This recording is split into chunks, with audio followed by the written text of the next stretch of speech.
இதோ நான் புதிய காரியத்தை செய்கிறேன், இப்பொழுதே அது தோன்றும், நீங்கள் அதை அறியீர்களா? நான் வனாந்திரத்தில் வழியையும் அவாந்திர வெளியிலே ஆறுகளையும் உண்டாக்குவேன் என்று வாக்கு கொடுத்திருக்கிற எங்கள் கர்த்தாவே, உங்களுக்கு கொடான கோடி ஸ்தோத்திரங்கள் உண்டாகட்டும். இந்த புதிய ஏப்ரல் மாதத்திலும் தேவரீர் எங்களுக்கு புதிய காரியங்களை செய்வீராக, புதிய கிருபைகளினால் நிரப்புவீராக, புதிய நன்மைகளினால் எங்களை நிரப்புவீராக. இப்பொழுதே அது தோன்றட்டும் ஆண்டவரே.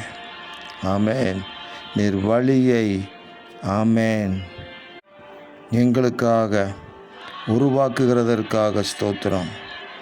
அவாந்தர வெளியிலே ஆறுகளையும் உண்டாக்குவேன் என்று வாக்கு கொடுத்துருக்கிறீங்களே எங்கள் வாழ்க்கையில். ஆமேன். புதிய நன்மைகளை உருவாக்கி உண்டாக்கி கொடுத்து எங்களை உங்கள் நாமத்துக்கு மகிமையாக சாட்சியாக நிறுத்துவீராக. இரட்சகர் இயேசு கிறிஸ்துவின் நாமத்தில் ஜெபிக்கிறோம் பிதாவே. ஆமேன், ஆமேன், ஆமேன்.